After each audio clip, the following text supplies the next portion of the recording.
Did they kill Archangel? Hi, I'm Laz. I read comics so you don't have to. Today, we're talking Dark X-Men number 2 on The Newest Mutants! And before we begin, don't forget to like and subscribe if you enjoy this video. And now, let's get mutating. One more quick side note. Last episode, I was a poser. I did not have Uncanny Avengers number 2, but I do now own it. So I am no longer a poser. I just have to point that out.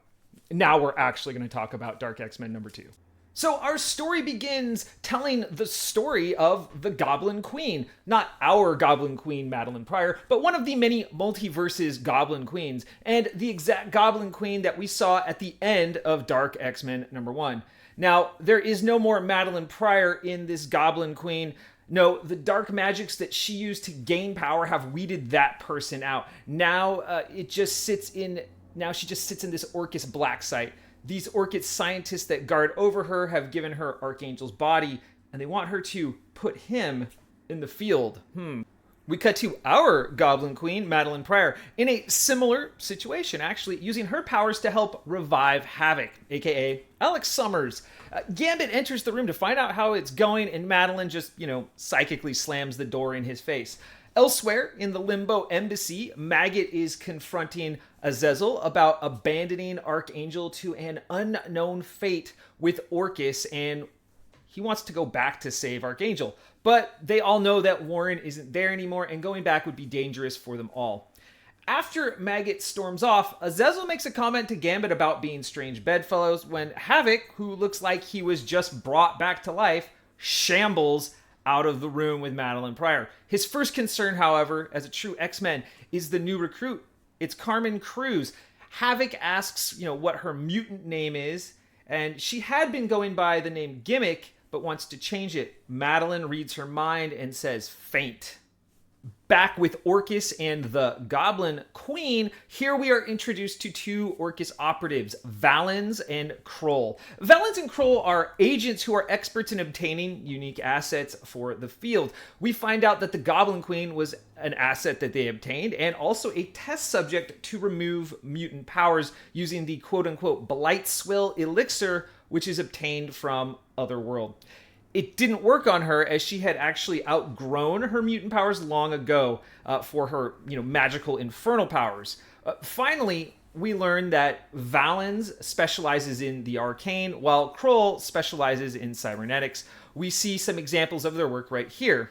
Additionally, we find out that Albert, the Logan Wolverine android, is in fact now spying on our X-Men in the Limbo Embassy. Of course, that android was brought back to the Limbo Embassy by Zero in the first issue of Dark X-Men.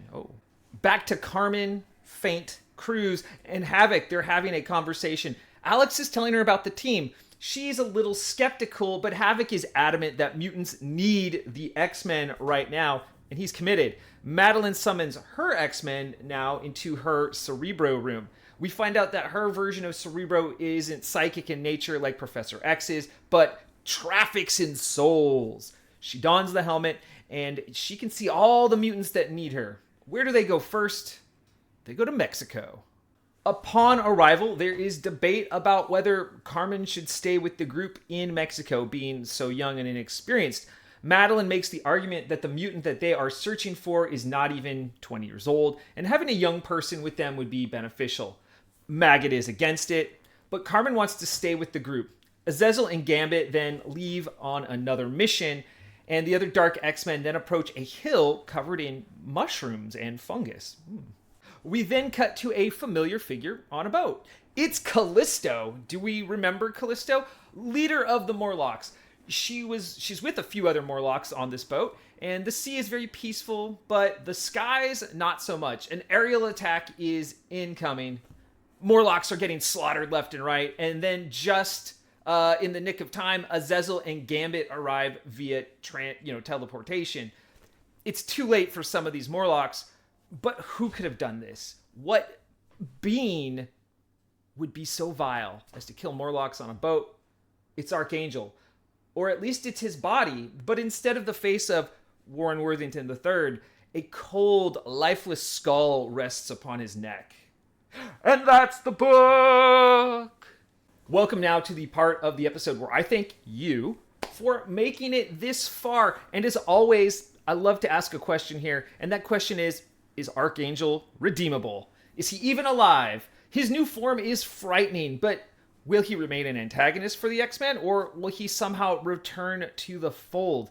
We obviously don't know enough, but hey, I love speculation, so please drop a comment below. And now let's get back to Dark X-Men number 2. Also, no spoilers in the comments, please. Before we get to my takeaways, let's check out the creators of this book, starting with cover art. First, I personally own the Jae Hyung Lee variant, right? Beautiful Madeline Pryor art right there. But the direct edition cover was done by Steven Segovia and Frank Martin. Our story was written by Steve Fox, and our artist was Jonas Scharf. Color artist, also Frank Martin, with Clayton Cowles as our letterer. And in all timelines, it's C.B. Cebulski as our editor-in-chief of Marvel Comics. Let's get to my takeaways. The biggest one that I have is, what the hell happened to Archangel? Well, we kind of know what happened. But is he alive? Is he dead? What infernal power is animating him? Obviously, the Goblin Queen has him under her sway, but is it just the body of Warren, or, with a demon inside, or something else? Is it more like Ghost Rider or the Helverine, right? Or has Warren also been mentally twisted into this new being? I'm sure we'll find out. No spoilers here, though. Also, Callisto. I have not seen Callisto in a long time, so I wonder what role she might play with the Dark X-Men. Interestingly enough, the first mutant massacre involved the murders of the Morlocks by the Marauders, so it is fitting she returns after a new mutant massacre. So I feel like she'll make some form of an impact if she's recruited into the Dark X-Men, which would be very interesting, but maybe she won't be. I'll find out in due course. Finally, Havoc was brought back from the brink, but at what cost? As we can see, his speech bubbles have changed. They're a little jagged and creepy looking. I wonder if he's alive, or maybe he's undead. I don't know. Perhaps this change, being brought back did something to him. Maybe he's doubly mutated? I don't know. Only Madeline Pryor knows. We'll find out, hopefully. Maybe. Now let's get to my favorite panels. My third favorite panel in this book is the panel of the Goblin Queen floating over the body of Warren Worthington III, the Archangel. What magics is she casting to bring him back from the beyond? It's a cool image, and it sets up our later reveal of the skull-headed Archangel, the Angel of Death. I don't know. I think I'm going to call him that. My second favorite image is this one, where Madeline is using her version of Cerebro to sense mutants around the world. Honestly, this looks like a beautiful painting. It's done in a very dreamy way, and I think it's amazing and wonderful art. It's almost tied for best panel for me. It's beautiful.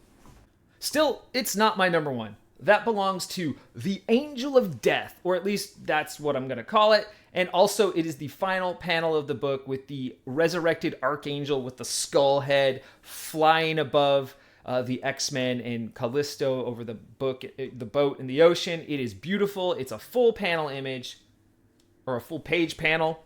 Check it out. It's really awesome. I love it. It's a joy to behold. And that's the show. Kind of a short one. Of course, before I go, I want to share with you a book from my collection. And this is an interesting one. It's involving Havoc. It's from Marvel Comics Presents number 28 right here. Now, this is a book that I bought for $2 out of a bin that someone was just sort of liquidating their comics.